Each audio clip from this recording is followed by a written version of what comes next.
Did you know that the Great Red Spot, a colossal storm that has existed for more than 350 years, is not merely a surface cloud vortex, but actually extends more than 300 kilometers deep into Jupiter's atmosphere? In 2011, NASA's Juno mission opened the door to unprecedented insights into the giant planet Jupiter. Its magnetic field, nearly 20,000 times stronger than Earth's, revealed a strange internal structure, suggesting the possible existence of a soft core deep within the planet. At Jupiter's poles, massive polygonal superstorm structures appear, remaining unexpectedly stable over time. Most striking of all, Juno recorded a shocking discovery. Deep atmospheric jet streams, stretching thousands of kilometers, flowing like vast oceans of hydrogen and potentially serving as the source of the planet's magnetic field.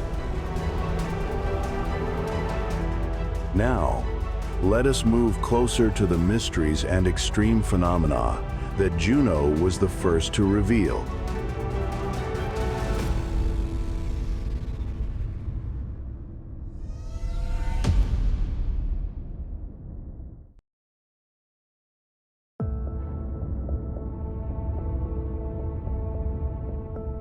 On its outer layer, Jupiter reveals intertwining bands of bright and dark clouds. What we call clouds on Earth are merely faint shadows compared to the atmospheric layers on Jupiter.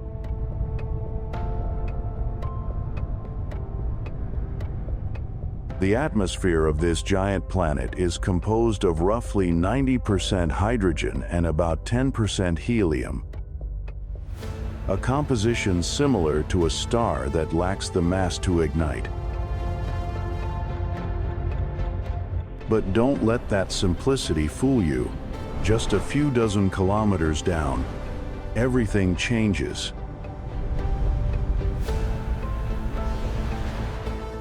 Jupiter's three signature cloud layers, ammonia, ammonium hydrosulfide, and water, are arranged like acts in a theatrical play, each playing its own role in the dance of storms. The bright white ammonia layer paints the soft, creamy regions. Deeper lies the yellow-brown ammonium hydrosulfide layer. On Earth, clouds hang in the troposphere, just a few kilometers high, and all weather activity is confined within that limit. Jupiter is different. There is no clear boundary between atmosphere and planetary interior. There is no cloud base, only an endless ocean of gas stretching thousands of kilometers downward.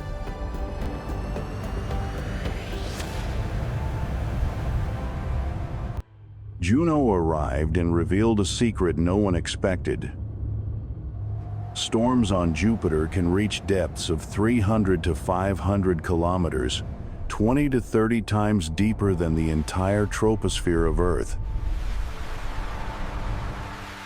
Its vast atmosphere does not merely swirl on the surface, it dives downward, carrying not sunlight, but energy and chaos.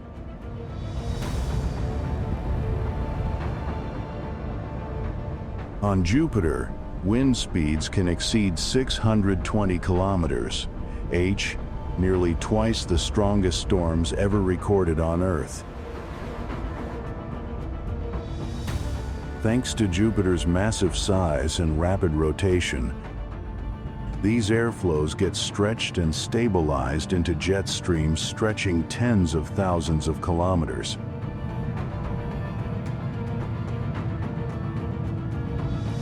On Earth, jet streams are narrow, unstable currents that frequently change direction. But on Jupiter, they become colossal ribbons wrapping around the planet, dividing the atmosphere into spiraling bands of contrasting colors.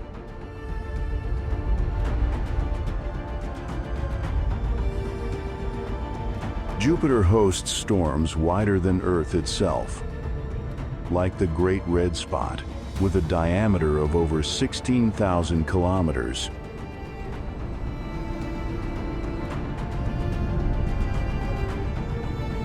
What holds them in place? What fuels such persistent atmospheric systems?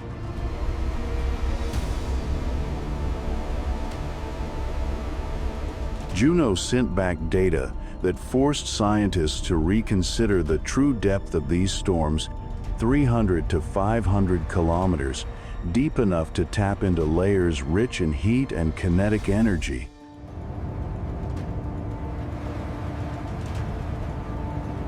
Jupiter's energy does not come from the surface, it radiates from within.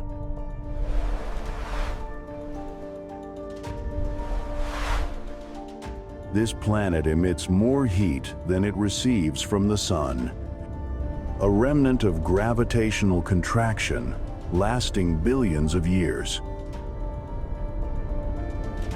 At depths of 300 to 500 kilometers, pressure becomes unlike anything on Earth. It starts to transform hydrogen, the lightest element in the universe, into exotic states, and deeper still, into metallic hydrogen.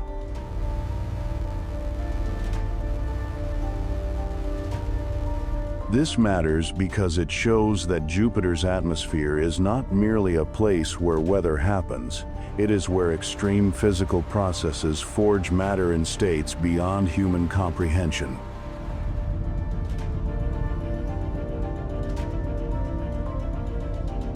This means every storm on Jupiter is not just wind. It is part of a massive energy engine stretching from the top cloud layers all the way down to the metallic hydrogen below.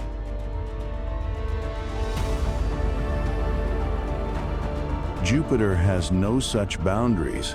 Could its chaotic atmosphere resemble Earth's primordial past before continents formed? And could distant gas giants in other star systems host weather even more violent than this?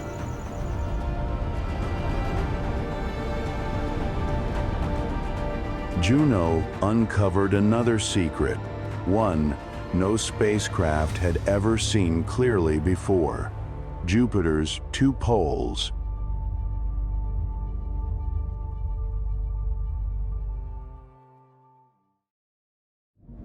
If the storms near Jupiter's equator are proof of nature's raw power, then the planet's polar vortices are evidence of something even more mysterious, that chaos can organize itself into structure. When Juno first flew over the two poles, it saw something no scientist had dared to claim before: an atmospheric pattern that followed none of the rules that exist on Earth.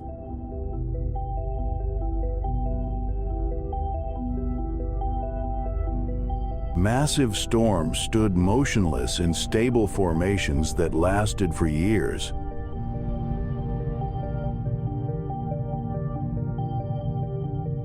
At Jupiter's North Pole, Juno witnessed the appearance of an atmospheric octagonal flower, 8 gigantic storms, each ranging from 4,000 to 7,000 kilometers wide, rotating around a central cyclone. On Earth, if just 2 storms touch, they either merge or destroy one another.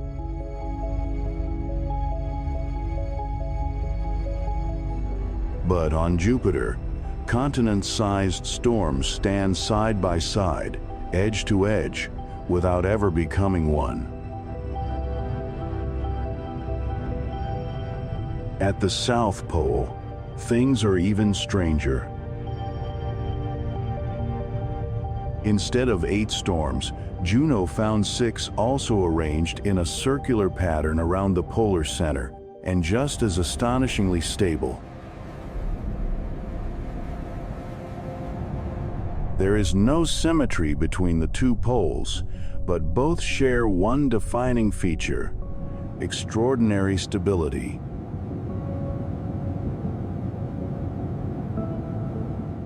Across more than 5 years of observation, Juno saw almost no change in their positions.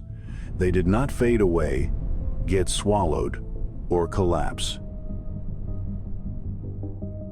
They completely defied every atmospheric model humanity has ever known.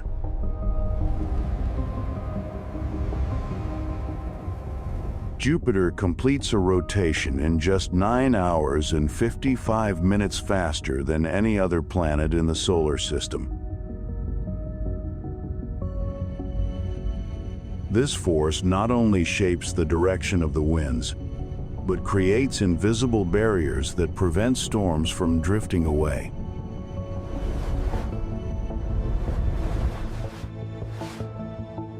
One might imagine each storm as a colossal pillar of gas plunging hundreds of kilometers into the atmosphere, held upright by the Coriolis force like stone columns in an ancient temple, arranged not by human hands, but by cosmic physics.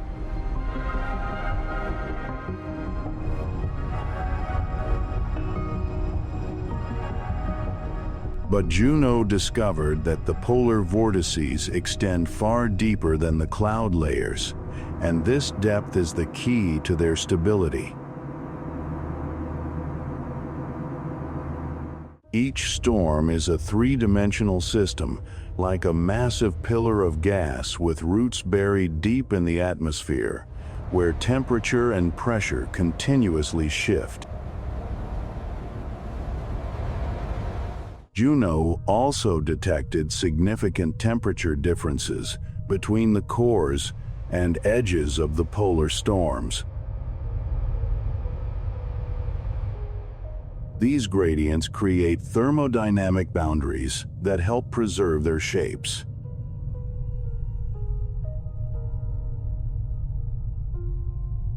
Why, in a world full of chaos, are there places where chaos organizes itself into perfect geometry? In extreme conditions, with immense energy and enormous scale, rotational forces naturally tend to reorganize.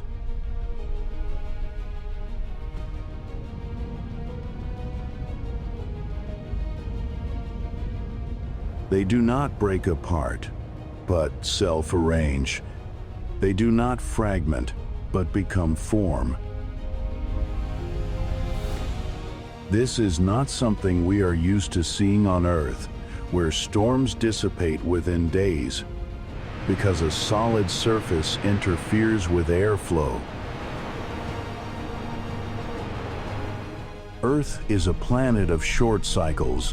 Jupiter is a world of atmospheric endurance.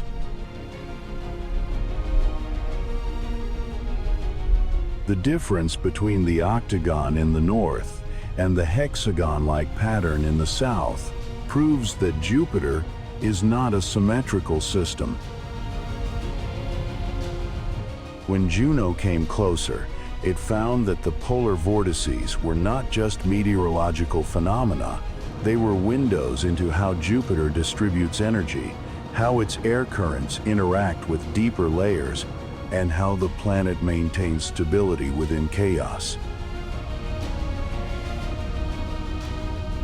But the polar vortices are only the surface of a far greater mystery, one written by invisible forces stretching through the heart of the planet and extending into space, like a reminder that Jupiter is not just gas, it is magnetism, it is force, it is a beating heart powered by immense energy.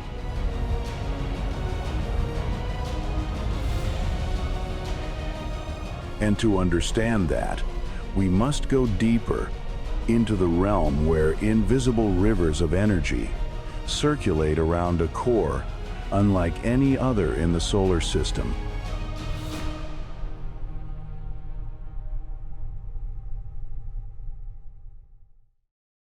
When Juno approached Jupiter to measure its magnetic field using highly precise magnetometers, what it found was not a smooth, uniform force field, as scientists had believed for decades.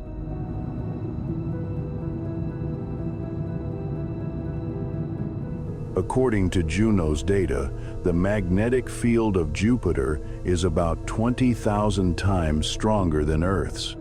Yet, at the same time, it contains blotches, unusually weak zones, and streaks of magnetism misaligned with the planet's rotation axis.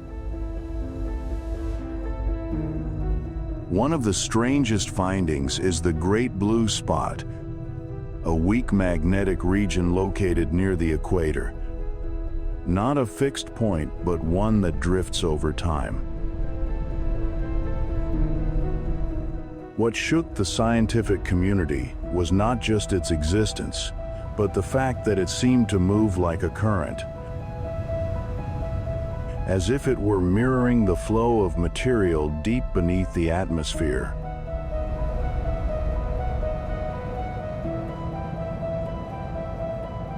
As researchers dug deeper into the data, they realized that this asymmetry could not come from a traditional solid core.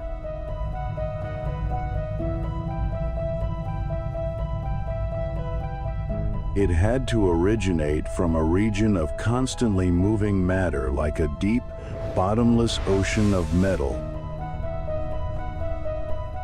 The force powering Jupiter's magnetic field is metallic hydrogen, an exotic form of matter that only exists when pressure reaches millions of times greater than Earth's atmospheric pressure.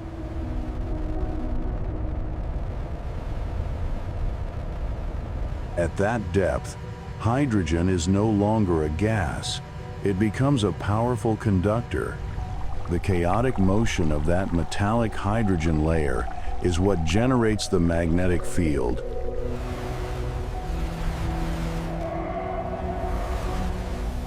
But Juno showed that this metallic hydrogen layer does not behave like any model humans once believed. It coils, twists, and forms invisible vortices of force.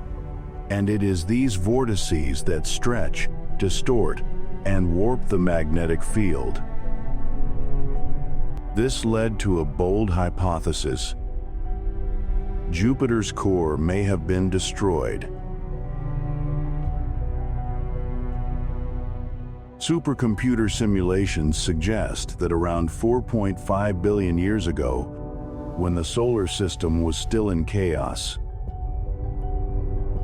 a protoplanet nearly the size of Earth might have crashed directly into Jupiter.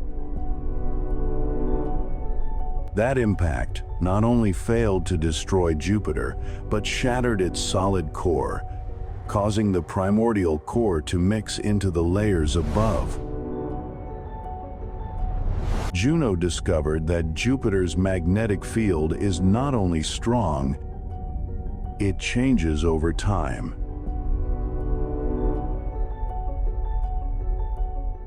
It is not static, it is not fixed, it responds to the movement of material deep below.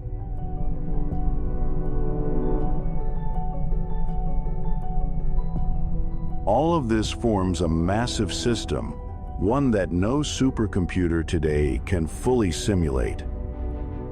As Juno continued to transmit data, scientists began to realize that Jupiter's magnetic field even reveals how energy moves within the planet. Weak magnetic zones like the Great Blue Spot indicate where metallic hydrogen is swirling more intensely.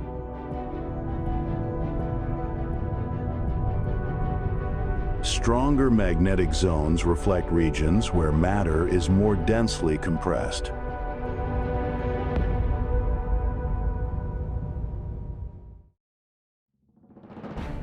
First comes lightning on Earth. Lightning appears only in cloud layers where liquid water or ice exists, just a few kilometers above the surface.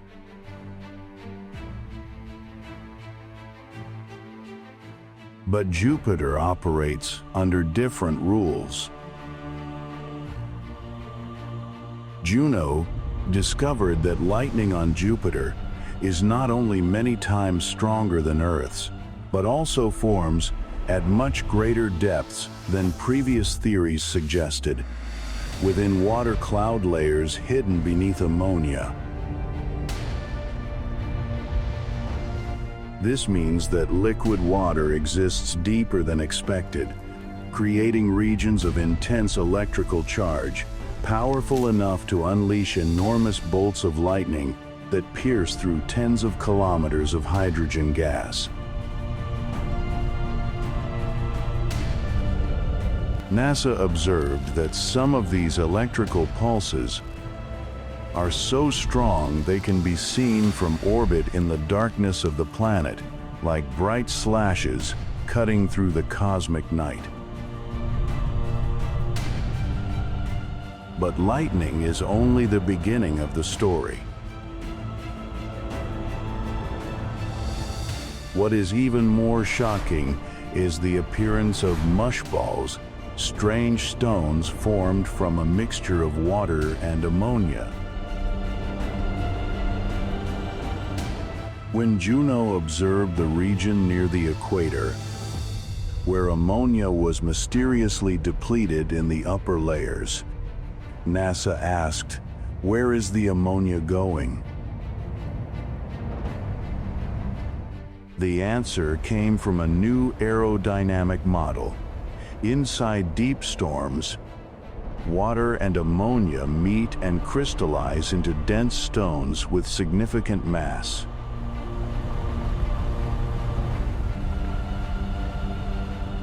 These mushballs fall hundreds of kilometers before melting, dragging ammonia downward. This process leaves the upper cloud layers ammonia poor, a phenomenon that puzzled scientists for decades. Mushballs have never been observed on any other planet.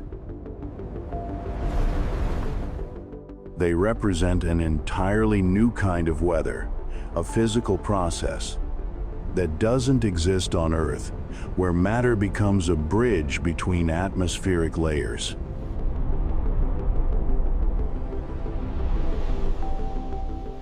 These ammonia stones fall like bullets through the darkness, carrying energy, matter, and chemical traces into deeper regions where pressure rises to hundreds of times greater than Earth's surface.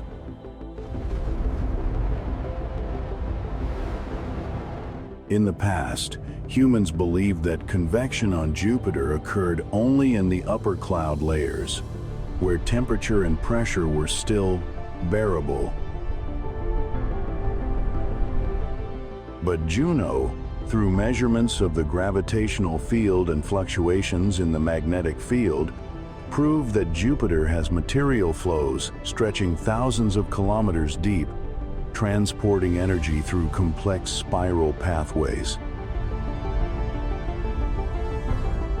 These convection patterns are unlike anything on Earth.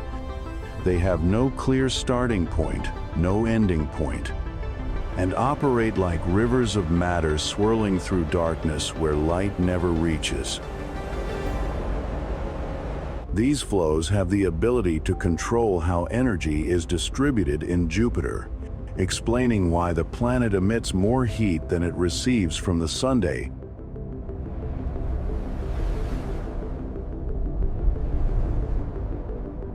This is the trace of a world that has never fully cooled, a planet still living off its primordial energy from the moment of its formation.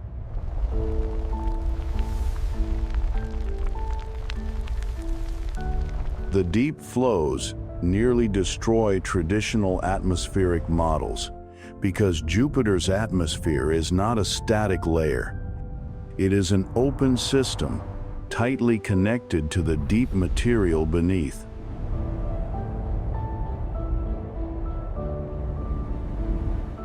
When hydrogen becomes metal, it conducts electricity and generates electric currents.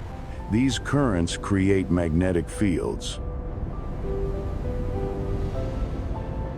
And those magnetic fields interact with deep convection, forming dynamic patterns so complex that even the most powerful supercomputers today cannot fully simulate them.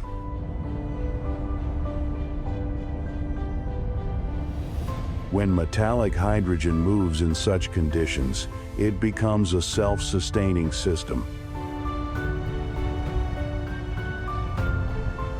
These deep dynamo currents are believed to be the source of Jupiter's colossal magnetic field, a field so powerful that it drags ions and plasma and alters the surrounding space environment, forming a massive radiation belt that spacecraft dare not approach. The extreme phenomena observed by Juno show that Jupiter is not merely an active planet.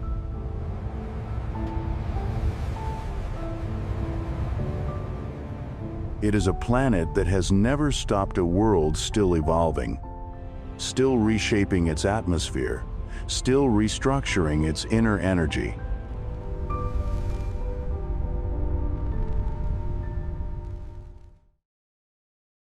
When speaking about the structure of a planet, there must exist a solid heart, deep within a stable core, unchanging, formed from the heaviest materials.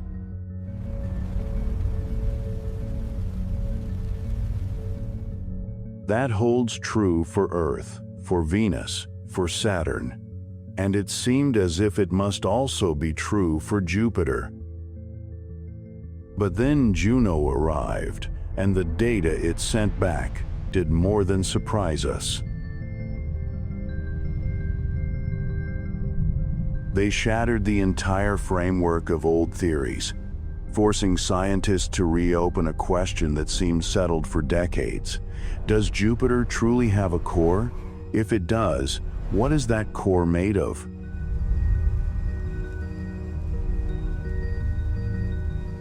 As Juno flew past Jupiter and used gravity to peer into the planet's interior, it found that mass was not distributed the way classical models had predicted.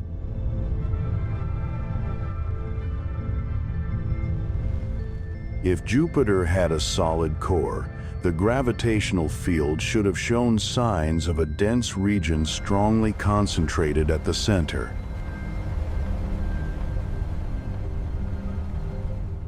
But instead, Juno detected a diffuse, faint, unusually widespread structure.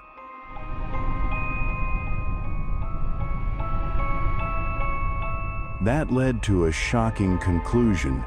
Jupiter's core is not solid, or at least not as solid as it was when the planet first formed.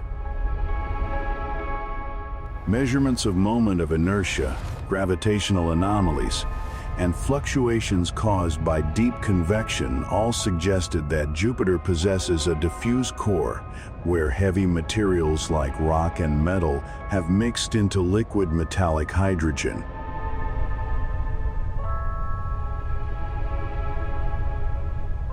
And what is astonishing is that this core region is not as small as a planetary nucleus. It spans 30 to 50% of Jupiter's radius, reaching 20,000 to 35,000 kilometers, wider than the diameter of two Earths combined. What could have caused a solid core to break apart and dissolve into gas?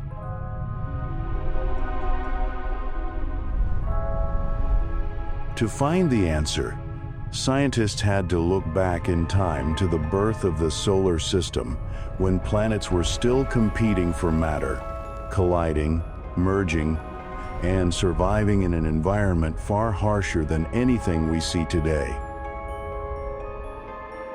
A physical simulation revealed the most plausible scenario. More than 4 billion years ago, a protoplanet nearly the size of Earth may have crashed directly into early Jupiter.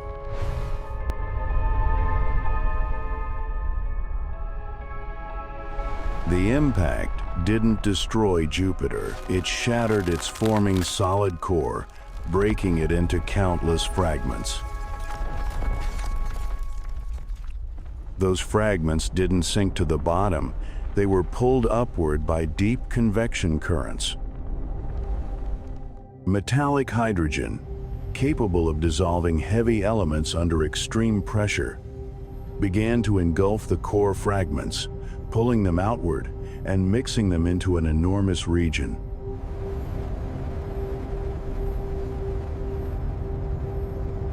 Over billions of years, the original core slowly disappeared, leaving behind a fuzzy core, a vast mixture without a fixed shape and without clear boundaries. But what surprised scientists even more is that this dissolution process is still happening. Not all the heavy material has been completely absorbed. Parts of the old core may still exist in a suspended state, stretched, fragmented, and swirling. This makes Jupiter a planet still unfinished, a world still shaping itself from within, still transforming the structure of its own heart. Perhaps Jupiter is proving that stability is only a surface, and deep inside, everything continues to move, collide, and change, like the inner life of a person who seems calm but carries a world of turmoil beneath.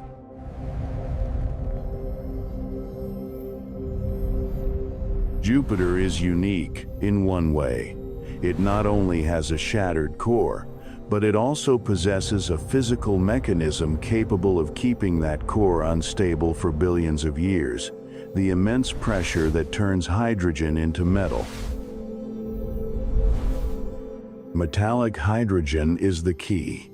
It conducts electricity, interacts with heavy elements, and creates an environment where boundaries no longer exist. At depths of tens of thousands of kilometers, where pressure rises to tens of millions of times, Earth's everything becomes fluid. So what happens when solid matter is thrown into such an illogical environment? As Juno flew closer, it detected extreme phenomena, lightning striking from cloud layers deeper than expected. Mushballs crystallized from water and ammonia plunging through the atmosphere. Colossal convection columns, transporting energy through strange pathways never before seen in the solar system.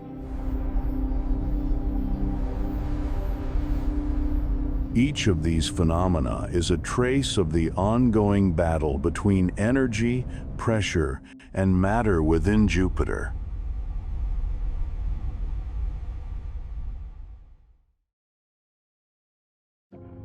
NASA's Juno mission has done more than just study Jupiter. It has redefined the gas giant and, more broadly, the way we understand planetary formation. The breakthrough data showed that Jupiter is not the simple theoretical model we once imagined, but a living energy system. The storms are not merely surface cloud swirls, but deep atmospheric structures stretching hundreds of kilometers. Its poles are not calm. They are dominated by polygonal superstorms that remain unbelievably stable. locked in place by dynamics never seen before. Jupiter, with its deep convection flows, metallic hydrogen, and unique lightning mechanisms, is still an extreme physical machine. But thanks to Juno, the veil of mystery has been lifted, allowing us to peer beyond the clouds and witness its internal dynamics. Now, Jupiter is no longer just a planet. It is a grand cosmic laboratory, a place where the secrets of solar system formation, and perhaps countless hot Jupiters beyond, may be waiting to be decoded by future missions. The journey to understand this giant is, in truth, the journey to understand our own origins.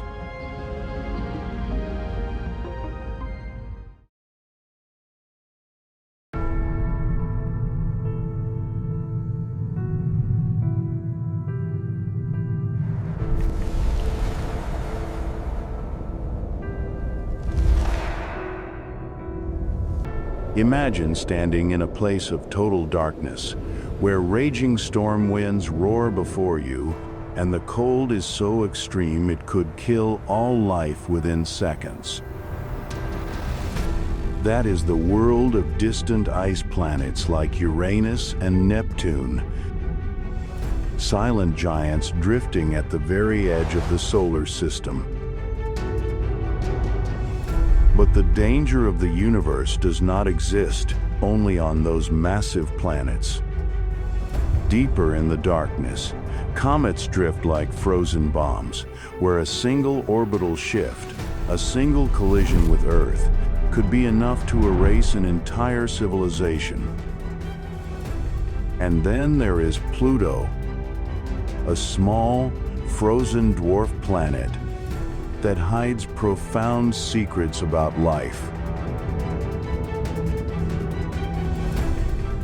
The universe is not just a quiet, star-filled void. It is a realm saturated with danger, where life can be wiped out at any moment by forces beyond our control.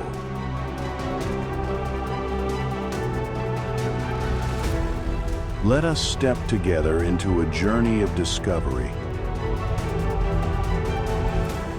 revealing breathtaking wonders and fears humanity has never fully faced before.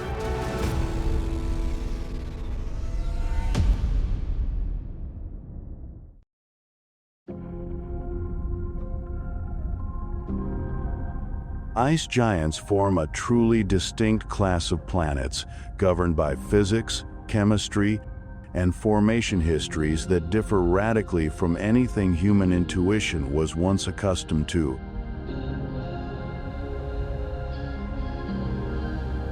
Yet most of their volume is not made of the light hydrogen and helium that dominate gas giants, but instead consists of a vast ocean of exotic material known by a familiar but deeply misleading name: ice.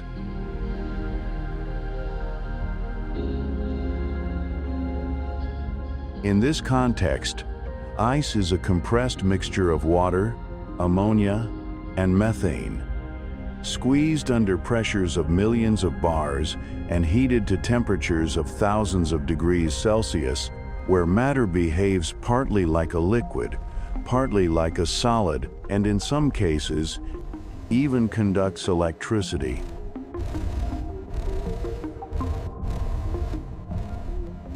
Under such extreme conditions, water transforms into what scientists call hot ice, where molecules are forced so tightly together that their electronic structures begin to change.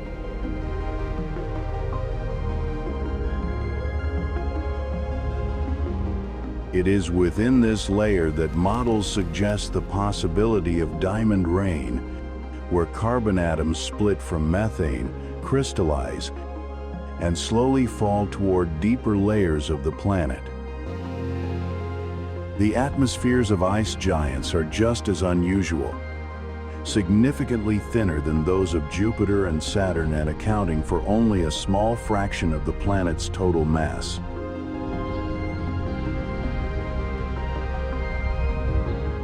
Methane in the atmosphere absorbs red light and reflects blue wavelengths, creating the iconic deep blue color, a cold, lifeless hue that conceals an intensely dynamic world beneath. Storm systems, convection currents, and temperature gradients on ice giants are shaped not only by the faint sunlight they receive, but also by how internal energy rises from deep within, a process science has yet to fully unravel.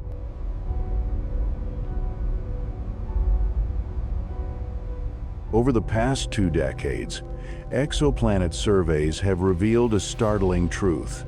Planets with sizes and masses comparable to Neptune are the most common type in our galaxy.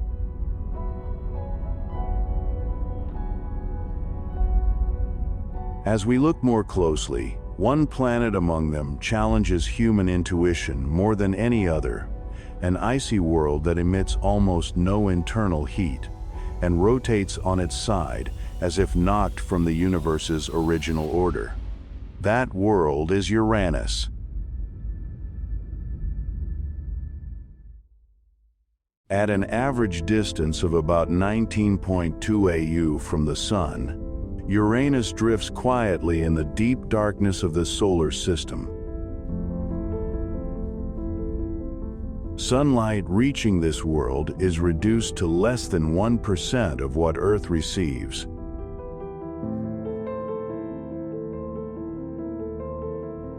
Average temperatures plunge to around -224 degrees Celsius, making Uranus the coldest planet ever directly measured.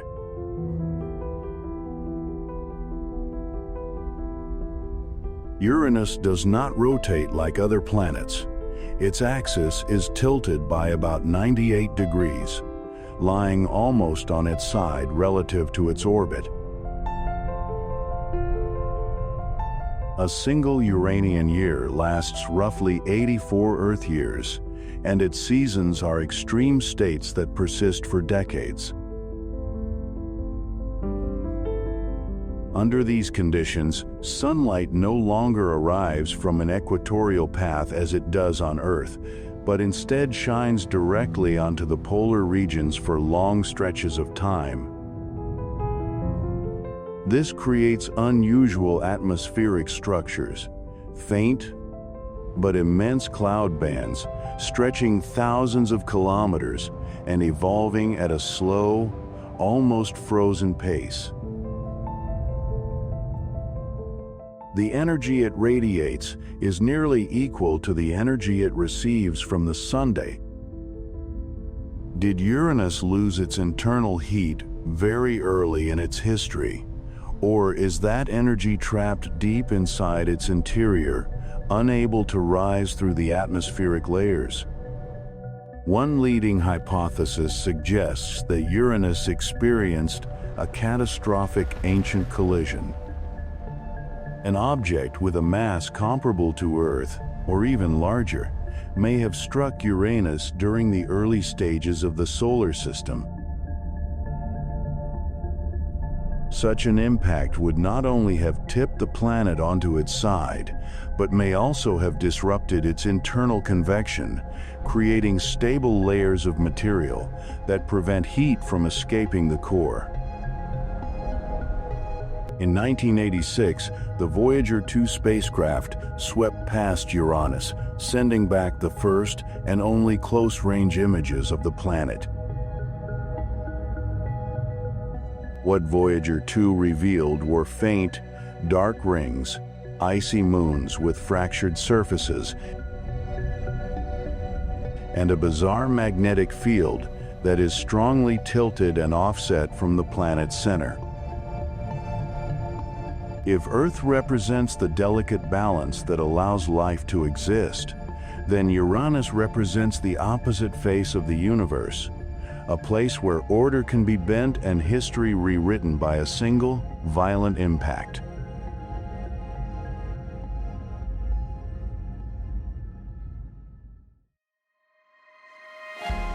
As an ice giant, with an average temperature of around -214 degrees Celsius, Neptune orbits the Sun at a mean distance of about 30.1 AU, meaning that sunlight there is reduced to less than 0.1% of what Earth receives. By simple logic, such a distant world should have all motion frozen by time and temperature. But the reality recorded by Voyager 2 in 1989 completely shattered that assumption. Neptune's atmosphere hosts the fastest winds in the solar system, reaching speeds of up to about 2,100 kilometers per hour, nearly twice the wind speeds observed on Jupiter, and far beyond any meteorological phenomenon previously known. Deep blue methane cloud bands swirl around the planet, constantly torn apart and reassembled. Massive storms, most notably the Great Dark Spot, appear and disappear within just a few years, a sign that Neptune's atmosphere is not stable, but continuously reorganized by powerful energy flows rising from deep within.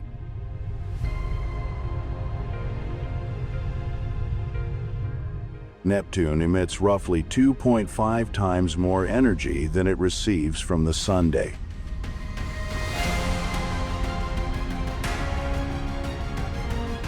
The mechanism by which heat is transported inside Neptune remains an unresolved mystery.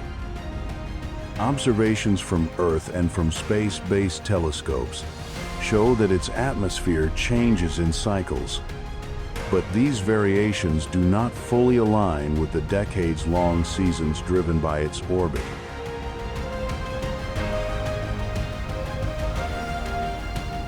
This suggests that internal processes dominate the planet's atmospheric dynamics. Its gravitational field profoundly influences the structure of the outer solar system.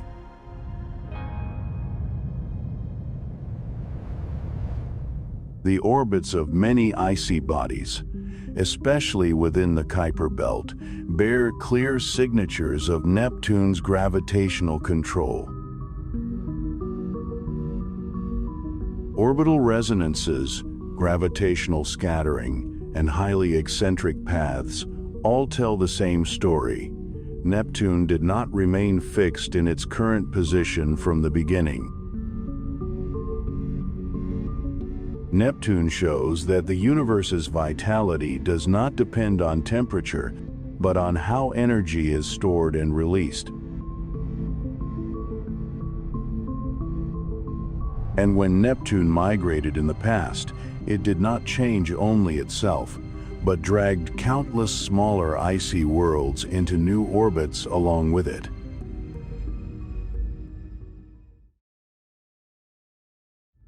The solar system we see today is the result of a chaotic history, where planets did not remain fixed in their original positions, but moved, interacted gravitationally, and reshaped the entire structure of space around them.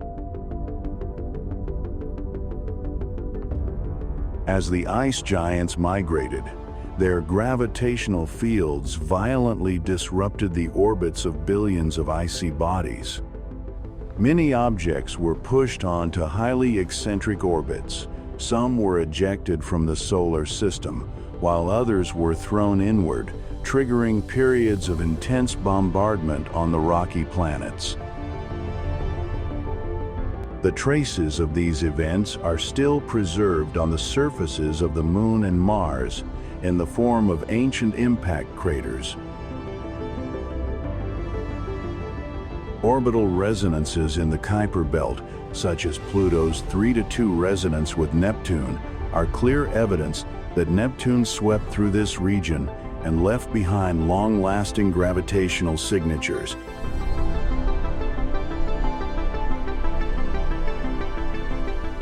Without Neptune's migration, the Kuiper belt would not have the shape we see today. On larger scales, the gravitational disturbances caused by the ice giants are believed to have contributed to the formation of the Oort cloud, a vast shell containing trillions of icy bodies at the distant edge of the solar system.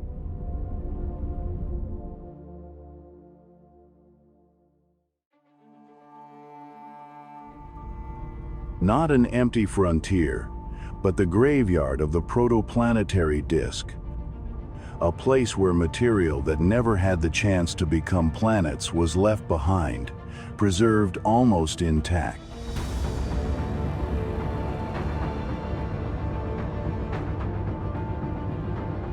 The Kuiper belt begins just beyond Neptune's orbit, around 30 AU, and extends out to nearly 50 AU. In this vast region of space, typical temperatures range from about -200 degrees Celsius to -220 degrees Celsius. At such extreme cold, chemical reactions are nearly frozen, and the surfaces of these bodies are barely recycled. Each object in the Kuiper belt is like a living fossil from the moment the solar system first took shape.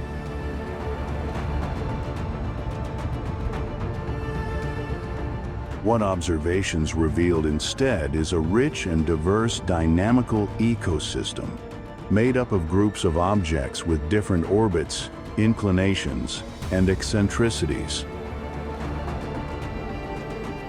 Some objects circle the Sun on nearly perfect, circular paths, while others are tilted steeply relative to the plane of the solar system. The Kuiper belt cannot be understood without the gravitational influence of this ice giant. Objects such as Pluto reside in a 3-to-2 resonance with Neptune. For every 3 orbits Pluto completes around the Sun, Neptune completes 2.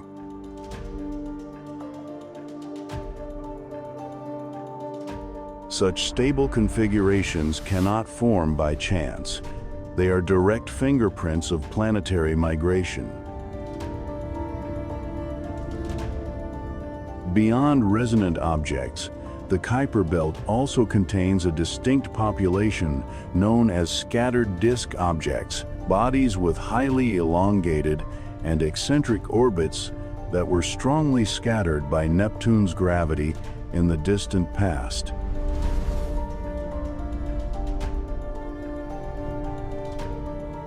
In terms of composition, Kuiper belt objects are made primarily of rock mixed with ices, water, methane, nitrogen, and carbon monoxide.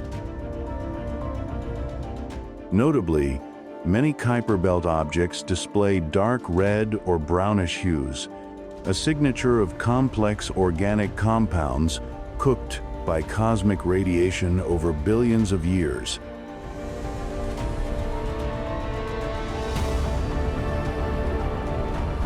In size, the Kuiper belt contains millions of small objects only a few kilometers across, but it also hosts bodies hundreds to more than 1,000 kilometers in diameter. Each object in the Kuiper belt represents a planet that never quite came to be, an unfinished story of matter. How many worlds had to fail so that a few could finally form? And among its icy remnants are worlds large enough to bear names like Pluto, proving that even in a frozen graveyard, geology and energy can still endure.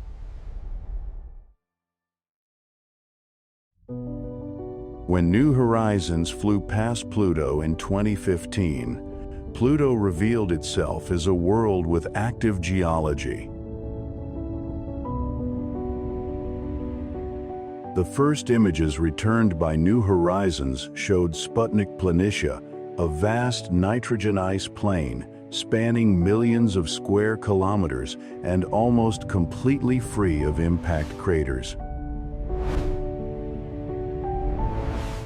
Pluto's surface, therefore, is not a frozen relic, but the result of processes that are still unfolding.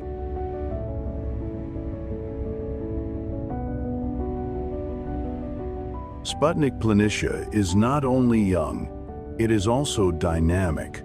The nitrogen ice there can slowly convect, behaving like glaciers but operating at extremely low temperatures. Surrounding Sputnik Planitia are mountain ranges made of water ice rising several kilometers high, a surprising discovery.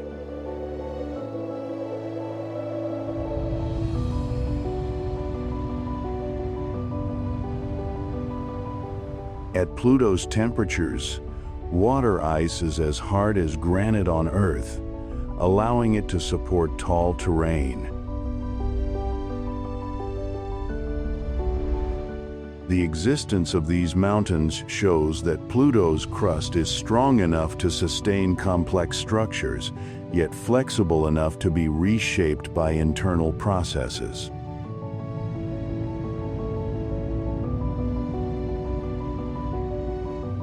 Pluto's atmosphere also defies all expectations. Although extremely thin, with surface pressure hundreds of thousands of times lower than Earth's, this atmosphere shows a clearly layered structure with multiple haze layers extending to heights of more than 200 kilometers. These haze layers are composed of complex organic compounds, formed when methane is broken apart by solar radiation and cosmic rays.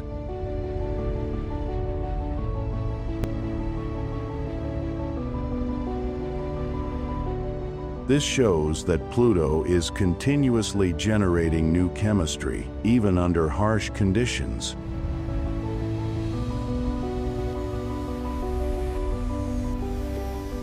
One of the most profound discoveries is evidence suggesting that Pluto may have once or may still harbor a subsurface ocean beneath its icy shell.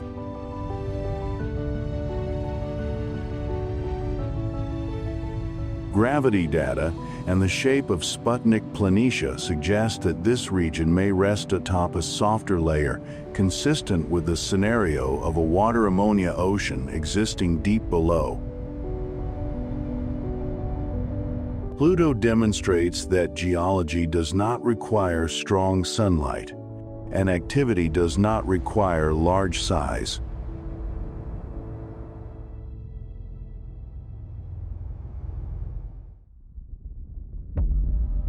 Names such as Eris, Haumea, Makemake, and Quaoar show that Pluto is only the tip of the iceberg.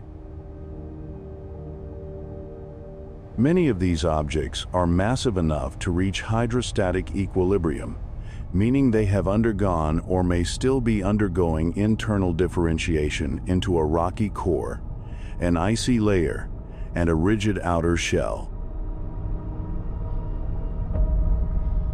The key lies in their operating mechanisms, as thermal models show that Pluto-sized icy worlds can maintain internal heat for billions of years, powered by radioactive decay in their rocky cores and insulated by thick ice layers.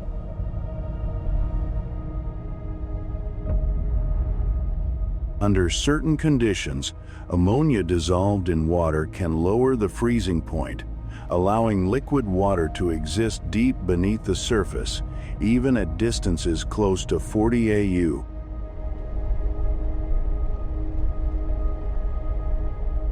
Many Kuiper belt objects have large axial tilts and highly eccentric orbits, leading to extreme seasonal cycles lasting tens or even hundreds of years. Under these conditions, ice does not remain stationary. It migrates seasonally, sublimating and then refreezing in different regions.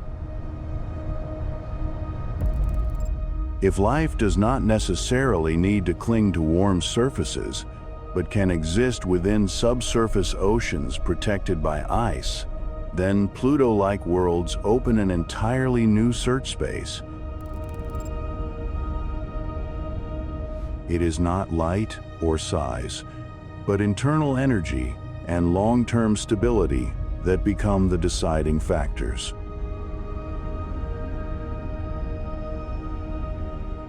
Most planets may exist in darkness, cold and slow, yet resilient. And if that is true, then understanding Pluto-like worlds not only helps us understand the solar system, but also forces us to redefine what a planet is and where life may exist.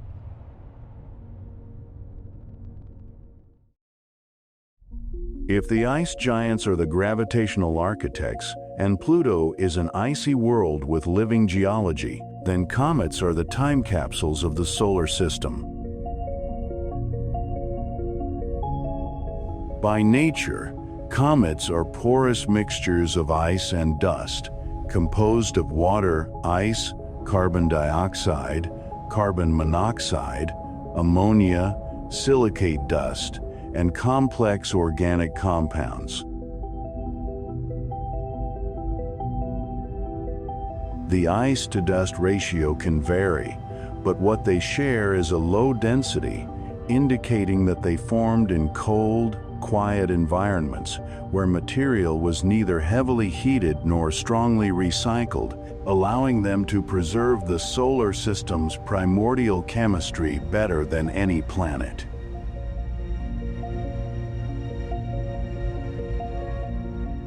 When far from the Sun, comets are nearly invisible. But when their orbits carry them into the inner region, at a distance of a few AU, sunlight begins to activate them. Radiation pressure and the solar wind then sweep this material into gas and dust tails that can stretch for millions of kilometers. Comets are primarily classified by their orbital origin, with short-period comets having periods of less than about 200 years, thought to originate from the Kuiper belt. In contrast, long-period comets have orbits lasting tens of thousands or even millions of years and are considered messengers from the Oort cloud, the distant gravitational shell surrounding the solar system.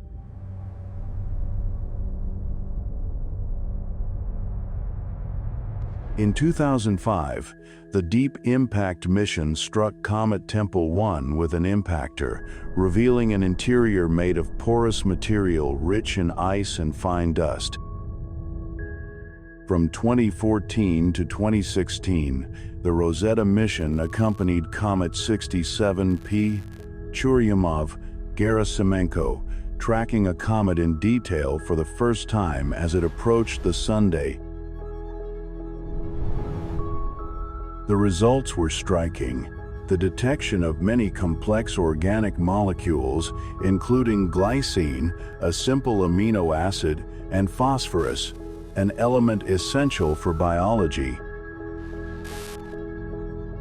Some comets have deuterium to hydrogen ratios higher than Earth's ocean water, but others, especially certain short-period comets, show comparable ratios.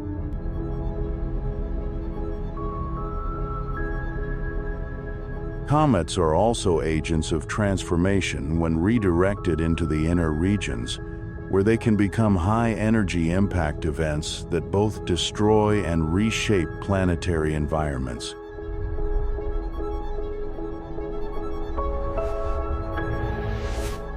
Comets, therefore, form a dynamic link between the cold outer regions and the active inner zones, between the primordial past and the complex present. They remind us that the solar system is an open system, where material is continuously exchanged, redistributed, and transformed over long periods of time.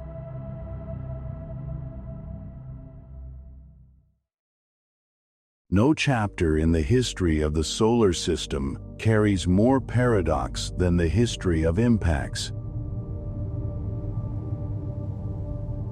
There, destruction and creation are not opposites, but intertwined like two sides of the same process.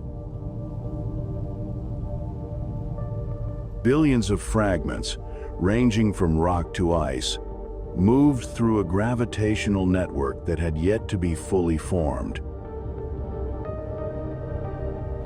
Dynamical models show that when Neptune and Uranus migrated, cometary flux increased abruptly, leading to prolonged periods of bombardment.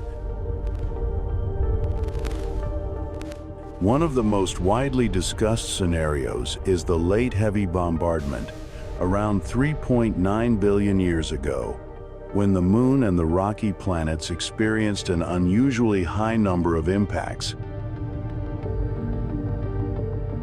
Some comets were ejected from the solar system entirely, while others were retained in the Kuiper belt or scattered into the Oort cloud. Only a small fraction, yet large enough to make a difference, was redirected into the inner regions. The role of comets in these impacts went far beyond the creation of craters.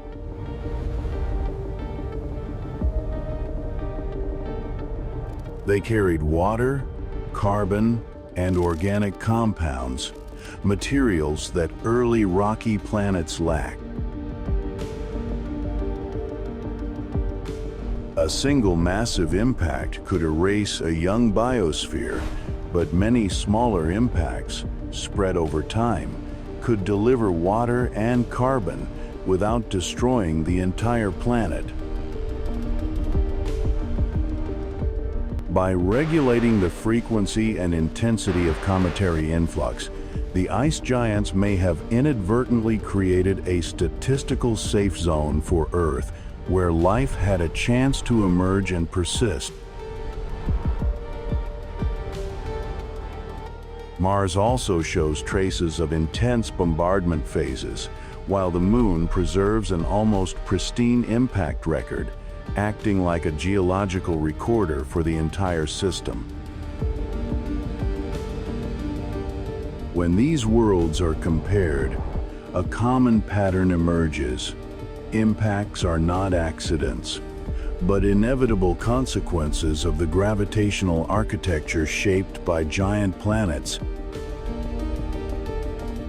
If ice giants are common, then guided impact histories may also be a common phenomenon.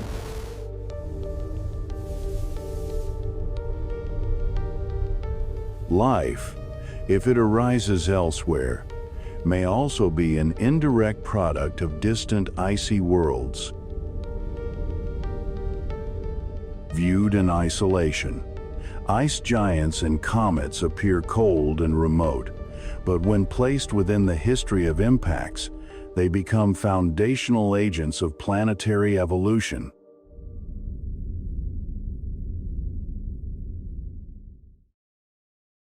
From the icy giants, Neptune and Uranus ruling the outer edge of the system, to wandering comets carrying traces of primordial matter, and the dwarf planet Pluto packed with geological surprises, all of them together paint a complete picture of the universe's intricate machinery. Their very existence challenges even the simplest theoretical models, forcing scientists to redefine how planets form, migrate, and settle within a complex gravitational structure. Each new discovery, whether it is Uranus's harsh atmosphere or Pluto's towering ice mountains, is not merely an expansion of our knowledge catalog, but a reminder of how limited human understanding remains when faced with the grand laws of physics. We are coming to realize that to understand Earth's position and evolution, we must first decode the mysteries hidden in the coldest, most distant frontiers.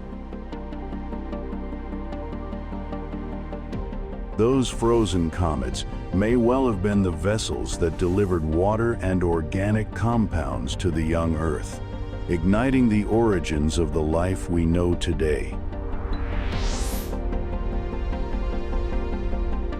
The journey of observing the ice giants, comets, and Pluto is therefore not just a mission of space exploration, but a search for our own origins.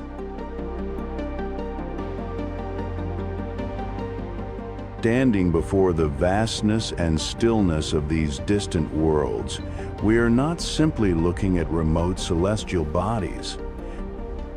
We are witnessing how the universe itself formed, transformed, and continues to operate in a delicate, enduring order that has persisted for billions of years.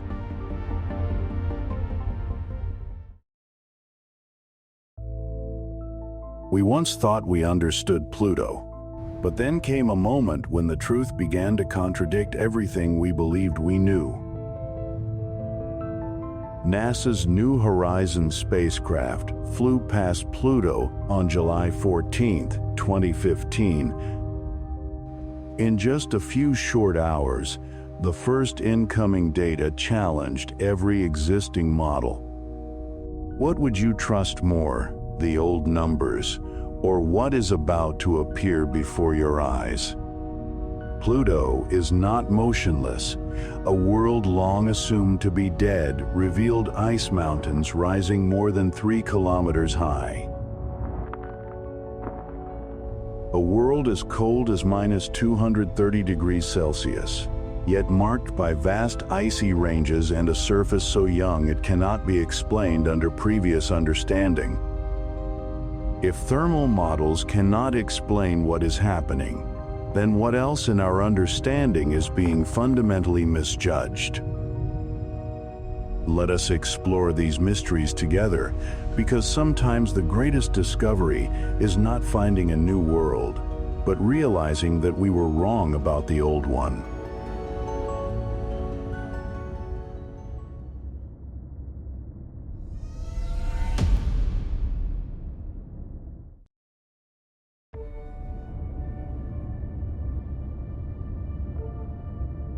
For decades, Pluto was known as a faint dot on the edge of the solar system. Cold, dark, a world without an atmosphere, without geology, without energy.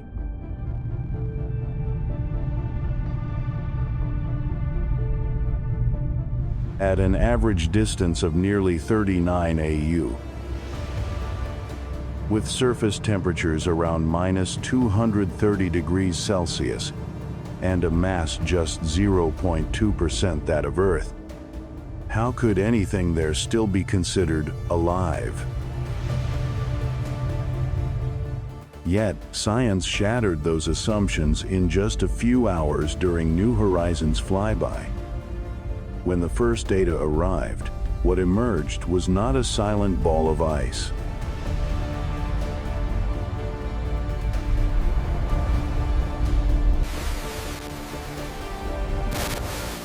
On the hemisphere facing away from Charon, a massive heart-shaped structure appeared, brighter than the surrounding terrain and almost completely free of impact craters. Scientists named it Tumbal Regio, stretching roughly 745 by 1,240 miles. Comparable in size to the entire country of France. But the real shock lay in its age. Statistical models suggest the surface of this region may be younger than 10 million years, with some areas only a few million years old. This discovery shattered the core belief that Pluto had long since cooled into complete geological dormancy. If the surface is being continuously renewed, then some mechanism must still be at work.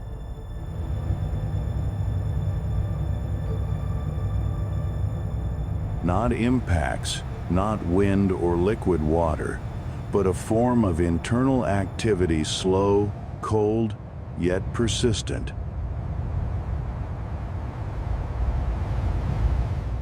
Gravitational data and surface geometry reveal that this heart-shaped region is a positive mass anomaly. It behaves like a heavy weight, pulling Pluto's icy crust to face Charon. This unusual form of tidal locking suggests that beneath Tumba Regio may lie a thick, dense layer of material. One hypothesis has risen to the forefront: a subsurface ocean that once existed, or may still exist beneath the ice. If Pluto's rocky core makes up roughly 65 to 70% of its total mass, the radioactive decay of uranium, thorium, and potassium could generate internal heat lasting billions of years.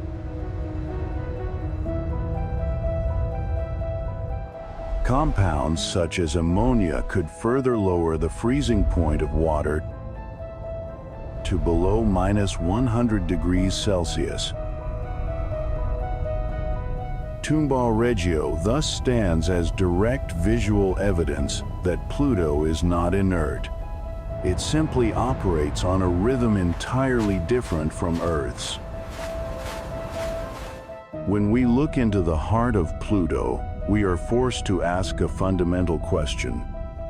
If a world this small, this distant, and this cold can still retain energy and renew its surface, then how many other dead worlds out there are actually alive in ways we do not yet understand?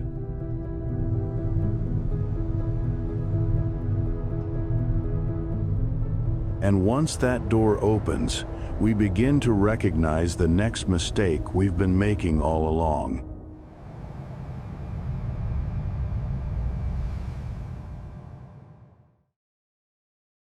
On Earth, ice is a symbol of stillness, rigid, brittle, cold, and motionless. But on Pluto, ice does not merely exist, it moves.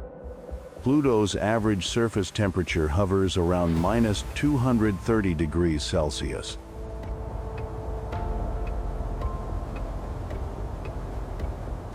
Under those conditions, water freezes into rock-hard ice, but Pluto is not composed primarily of water.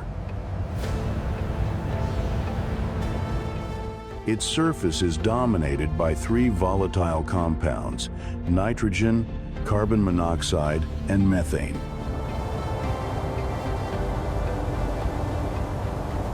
At such extreme cold, these substances also freeze into solid form. Yet their viscosity is far lower than that of water ice. Mechanically, they behave more like a dense plastic capable of deforming, flowing, and reorganizing under Pluto's weak gravity. Imagine standing on a plateau of nitrogen ice. There is no cracking sound, no rapid motion. Yet beneath your feet, millimeter by millimeter, the surface is shifting. Layer upon layer of ice flowing at a pace of only a few centimeters per year. Too slow for any living organism to perceive, but fast enough to completely renew a plain spanning millions of square kilometers over a few million years.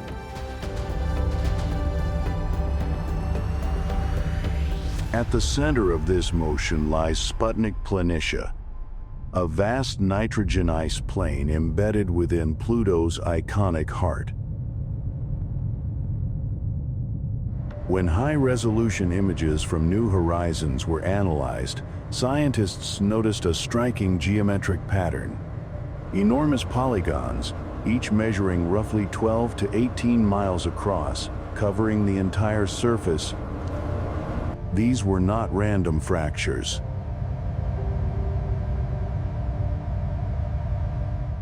When material at the base becomes warmer and less dense, it rises.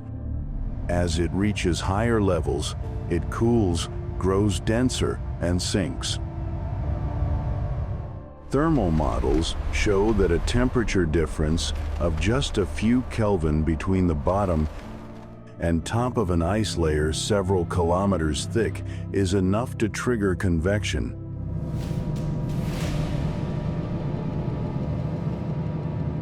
The result is a continuously self-renewing surface where ice rises and sinks like a colossal viscous fluid.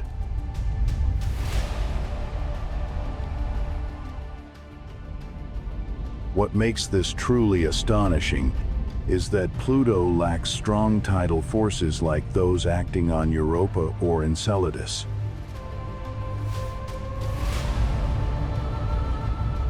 Only faint internal heat left over from Pluto's formation, combined with the unique physical properties of nitrogen, is enough to drive this process.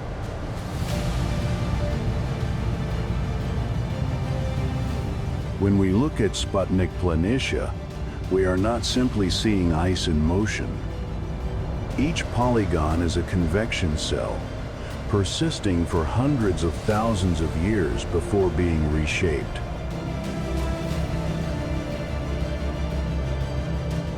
And once we understand that ice can flow, that motion does not require warmth. If Pluto is large enough to sustain convective ice currents, if it is complex enough to continually renew its surface, then have we misunderstood its size and internal structure from the very beginning? The answer lies in the next mistake, one rooted not in ice, but in light.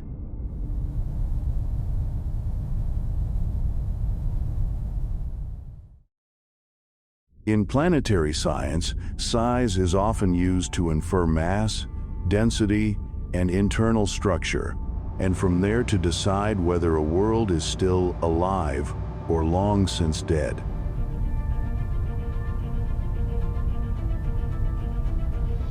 With Pluto, that chain of reasoning was flawed from the very beginning. For most of the 20th century, Pluto was nothing more than a faint point of light on the distant edge of the solar system.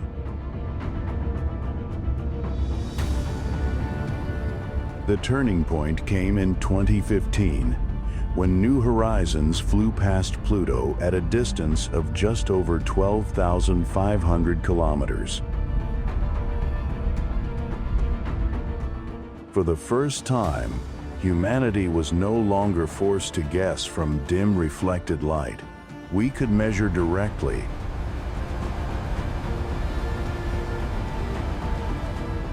Pluto's diameter was determined to be about 2,377 kilometers, significantly larger than many earlier estimates. When this revised size was combined with Pluto's known mass, derived from Charon's orbit, its average density was calculated to be around 1.85 to 1.88 grams per cubic centimeter.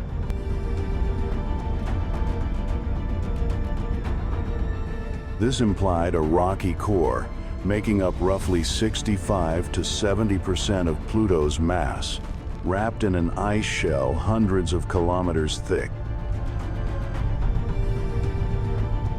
The mistake was not in the data, but in the conclusion that Pluto could not sustain long-term geological activity. Once its true size was revealed, A larger rocky core means the ability to retain heat far longer, not for hundreds of millions of years, but potentially for billions.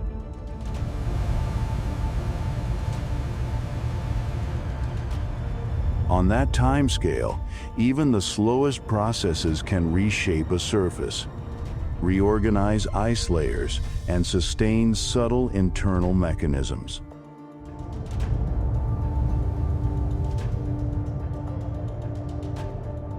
More striking still, the thick ice shell above the core acts as insulation, turning Pluto into a slow but stable thermal system, one that does not require explosive energy, only time.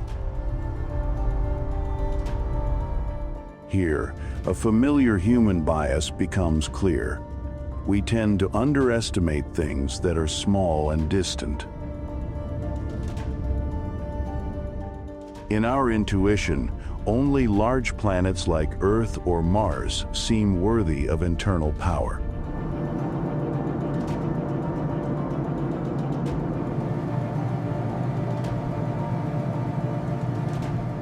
When size is finally placed in its proper context, Pluto stops being a strange exception.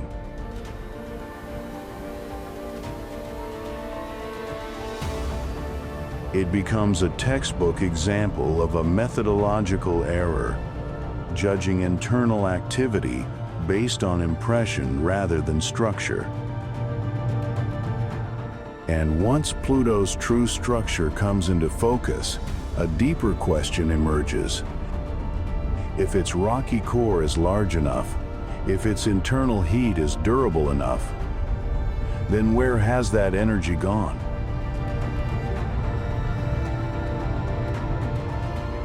Has it merely melted ice, or has it been quietly driving something far more powerful, far deeper, and underestimated for decades?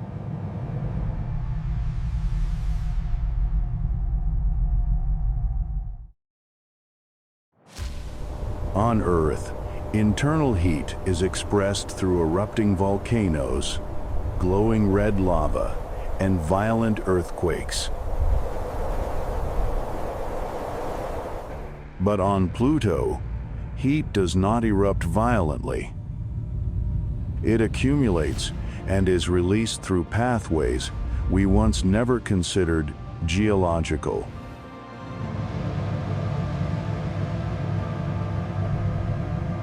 The clearest evidence appears in the form of a massive, unusual structure standing alone on the surface, Reitmans.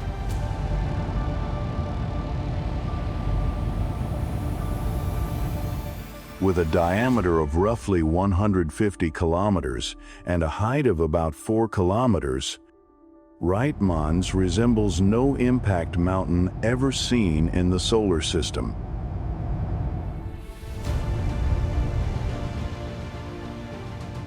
It lacks the sharp circular rim of an asteroid crater.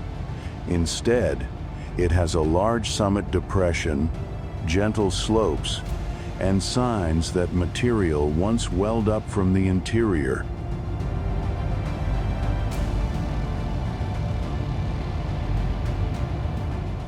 This is cryovolcanism, ice volcanism rather than molten lava, and Reitmans is believed to have erupted a mixture of water and ammonia. Under normal conditions on Pluto, water would freeze as hard as granite. But when ammonia dissolves in water, it fundamentally changes the physics, lowering the freezing point to below -100 degrees Celsius, and even lower depending on concentration.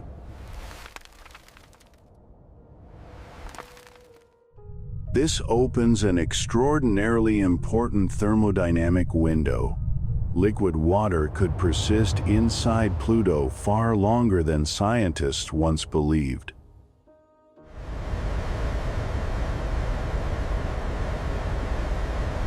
The heat driving this process does not come from tidal forces, as it does on Europa or Enceladus. It comes from within, specifically the radioactive decay of uranium, thorium, and potassium in the rocky core.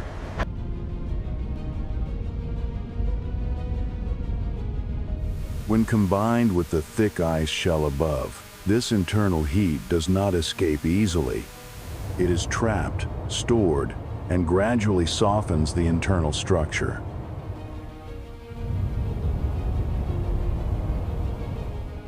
The result is not frequent, violent eruptions, but rare episodes of icy outflows separated by tens or even hundreds of millions of years.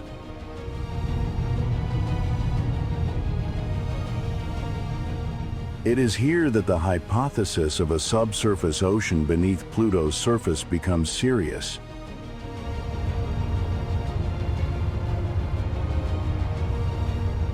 Structural models suggest that if the ice layer is thick enough, if the rocky core is warm enough, and if ammonia is present at moderate concentrations, then a cold, salty ocean trapped between rock and ice could indeed exist, even persisting to the present day or freezing only in the recent past. This completely changes how we view Pluto. From this perspective, Reitman's is fossil evidence that Pluto once and may still release energy from within.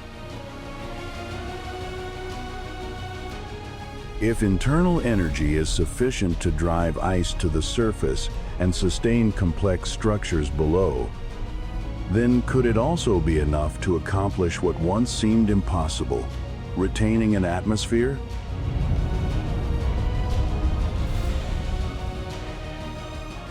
The answer leads us directly to the next mistake, the one involving the most fragile, yet most misunderstood, feature surrounding Pluto, its atmosphere.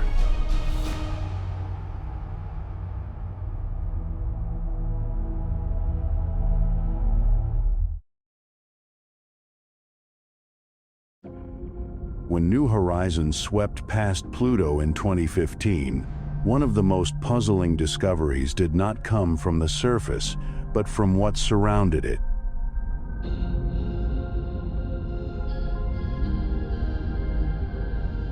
Spectral measurements and stellar occultation experiments revealed that Pluto possesses a real atmosphere, thin, fragile, yet far from insignificant.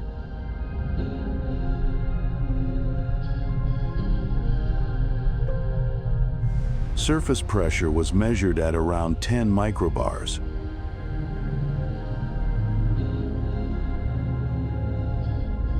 That value is only about 1/100,000th of Earth's atmospheric pressure. Yet it is far higher than what had ever been predicted for a body as small as Pluto. Its atmosphere is composed primarily of nitrogen, with smaller amounts of methane and carbon monoxide. The presence of these light molecules overturned earlier models.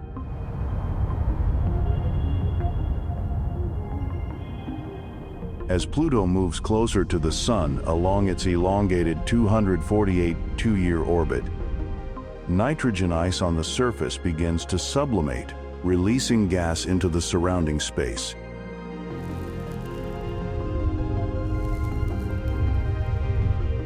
During certain phases, the entire atmosphere may nearly collapse, only to reform again as conditions change. New Horizons also detected a phenomenon that forced scientists to pause and rethink everything from the ground up. Faint, layered hazes stacked within Pluto's atmosphere, extending hundreds of kilometers upward.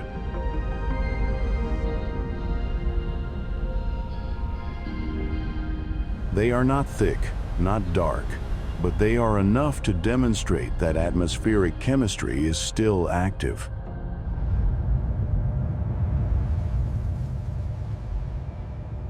Under the influence of ultraviolet radiation from the sun, methane molecules break apart and recombine into more complex organic compounds, gradually forming suspended haze particles.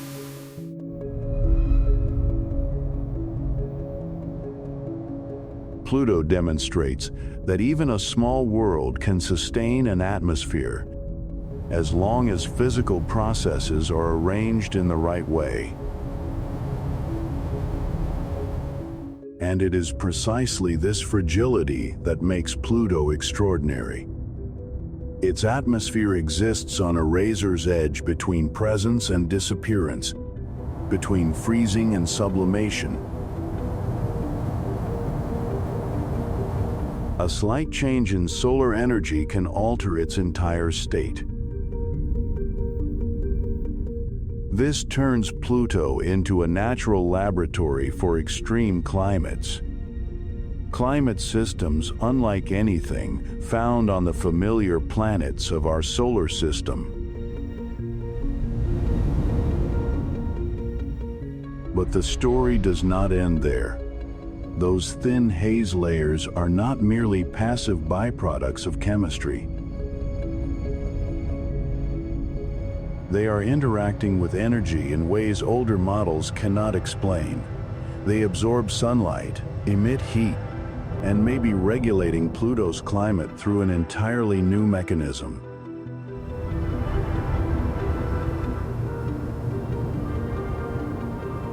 Because when the James Webb Space Telescope looks at Pluto, it does not see just an atmosphere. It sees a climate system without precedent.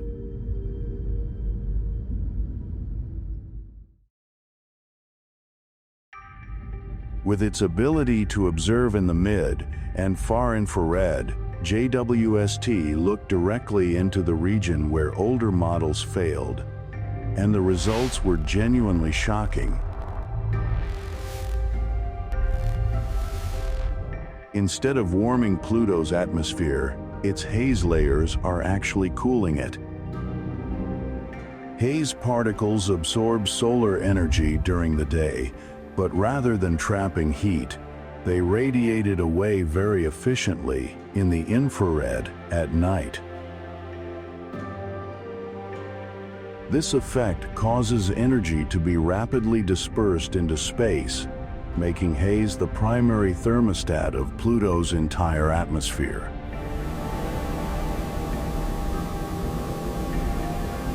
This behavior has never been observed on any other planet. On Earth, greenhouse gases retain heat.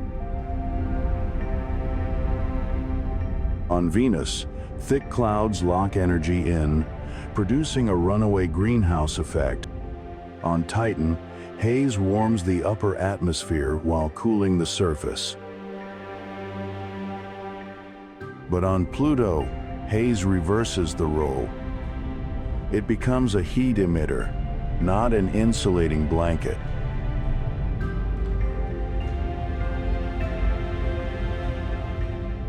The mechanism behind this phenomenon lies in the nature of the haze particles themselves. They are extremely small, structurally complex, and highly interactive with infrared radiation.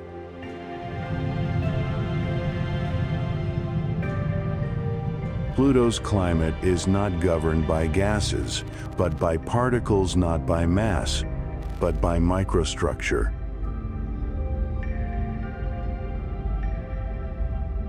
A small world operates its climate system using components once considered secondary. If haze controls the energy balance, then Pluto's climate becomes extraordinarily sensitive. A slight change in methane abundance, photochemical rates, or orbital illumination cycles could reshape the entire thermal structure.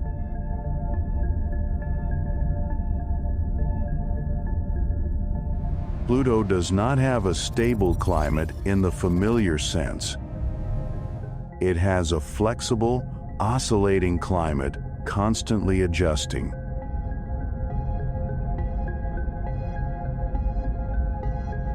And that is precisely what makes Pluto unique. No rocky planet in the solar system operates this way.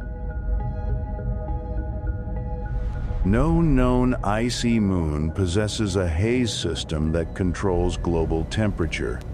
Pluto stands alone, like a natural experiment where climate rules are rewritten from first principles.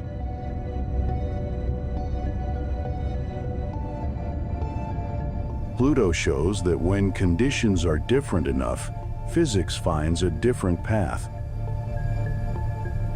From a thin, seemingly passive atmosphere, Pluto becomes an active climate system, one in which inert organic particles play a central role in regulating energy.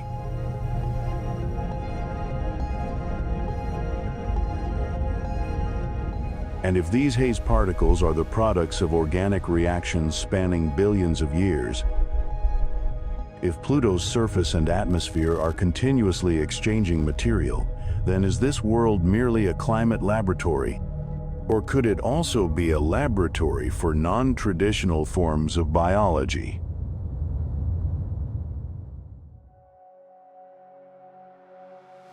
The turning point begins with a discovery that seems small but carries profound implications: traces of ammonia on Pluto's surface. Spectral analysis reveals clear absorption features at wavelengths around 1.65 and 2.2 micrometers, chemical fingerprints that are difficult to mistake. Ammonia is not a stable compound on a surface exposed to constant radiation. It is easily broken down by ultraviolet light and high-energy particles. Imaging data and topographic maps show that the presence of NH3 is strongly correlated with tectonic fracture zones, especially the region known as Virgil Fossey. These are not random cracks caused by impacts, they are extensional structures, suggesting that Pluto's icy crust once or may still be under stress from internal forces.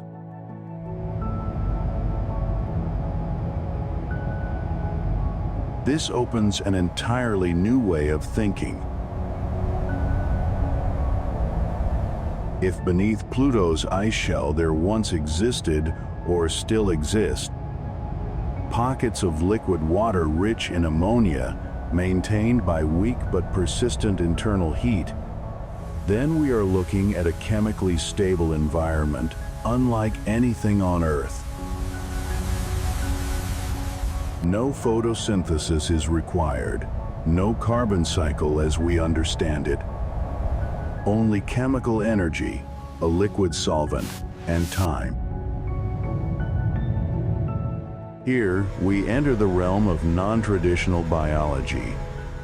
Systems that could sustain themselves, self-organize, and evolve in conditions without light, without oxygen, and without familiar temperatures. A form of life that, if it exists, may never leave obvious signatures like green leaves or oxygen in an atmosphere. Pluto, therefore, becomes a candidate for expanding our very definition of life. What is striking is that the conditions Pluto possesses are not unique. Icy worlds at the edge of the solar system, icy moons, and even many cold exoplanets orbiting red dwarf stars may share similar traits. Weak internal energy, nitrogen, rich chemistry, and non-pure water liquid solvents.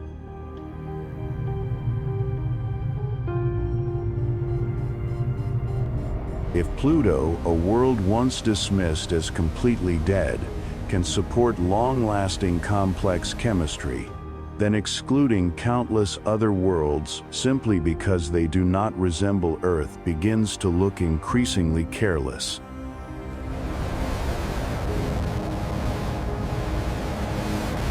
From this perspective, Pluto acts like a mirror. It reflects not the limits of nature, but the limits of our scientific imagination.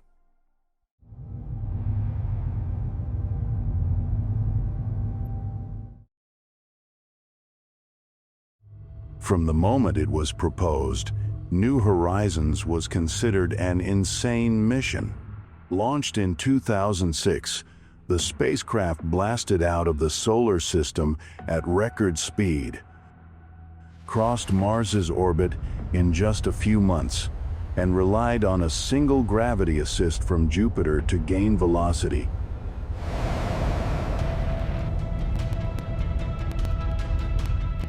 There was no backup plan for Pluto. There was no second attempt option. Nearly a century of scientific debate about an entire world was compressed into just a few hours of close approach.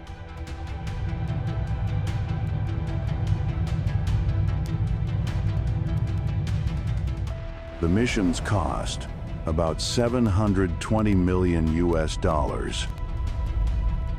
was modest compared to many other space programs, but the risk was enormous. Any failure in power, orientation, or data storage could have turned New Horizons into a silent bullet, flying past its target without leaving a single message for humanity. On the historic day New Horizons flew past Pluto, the spacecraft did not transmit data directly back to Earth. All of its energy was devoted to observing, imaging, and measuring.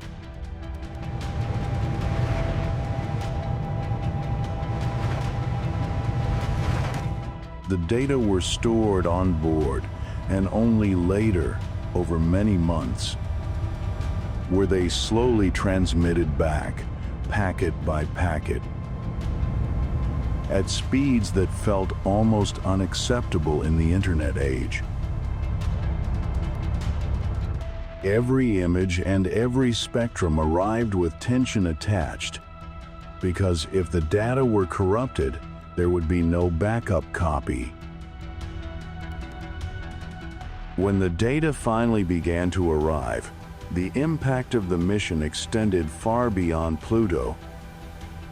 It shook the way we evaluate distant worlds.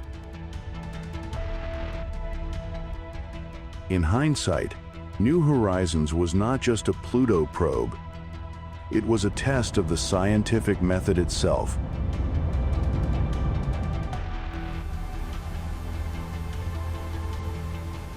Are we willing to send a messenger that far simply to test whether we might be wrong? After Pluto, New Horizons continued deep into the Kuiper belt, exploring Arakoth, a pristine relic from the dawn of the solar system.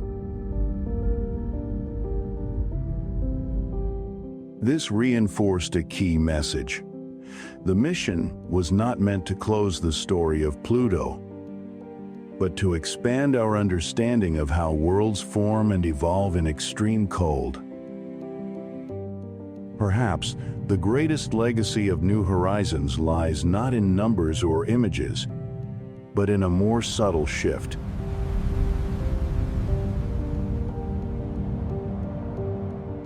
It taught us greater humility in the face of the universe. It showed that what we consider distant and small can harbor systems of complexity far beyond our expectations. And that untested confidence may be science's greatest risk. When New Horizons left Pluto behind, it did not carry final answers with it.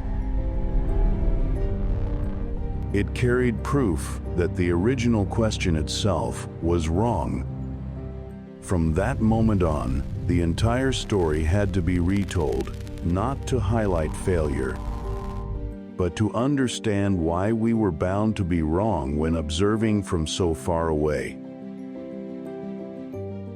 All that remains now is to connect the pieces, from data to assumptions to the limits of human perception.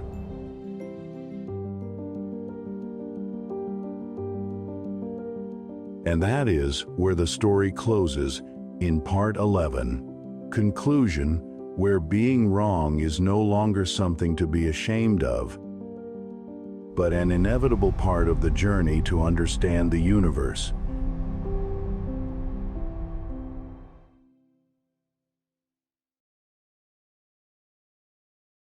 Early inaccurate conclusions about Pluto were not failures of scientific thinking, but evidence of the unavoidable limits of observational technology when facing a universe of immense scale.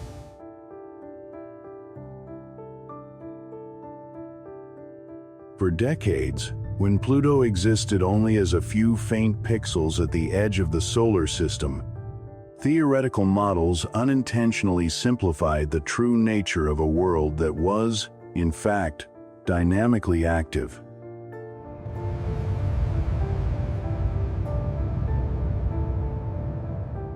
The arrival of the New Horizons mission forced us to redefine what it means for distant celestial bodies to be alive.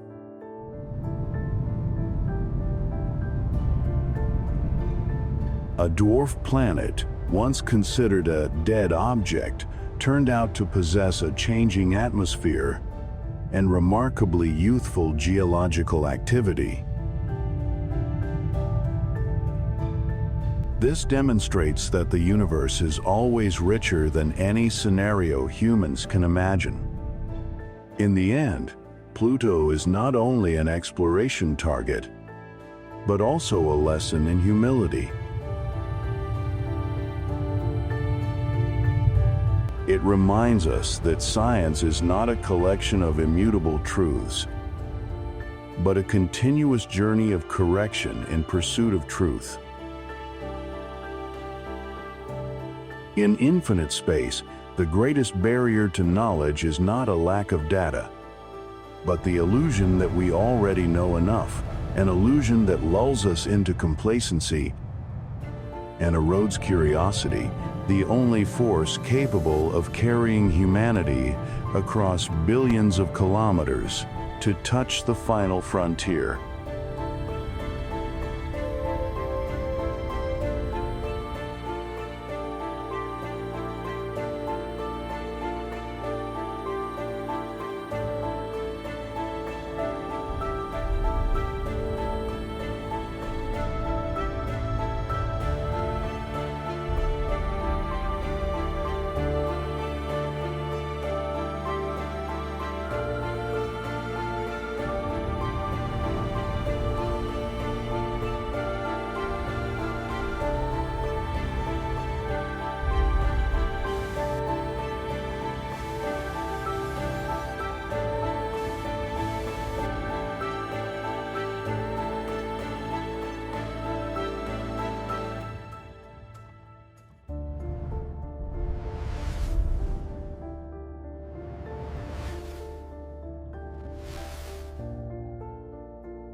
Thank you for staying with WUFO Space until the very end of this journey through the vast universe.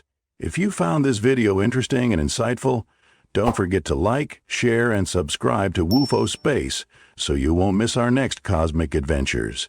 Your support means the world to us and fuels our passion to keep exploring the wonders beyond.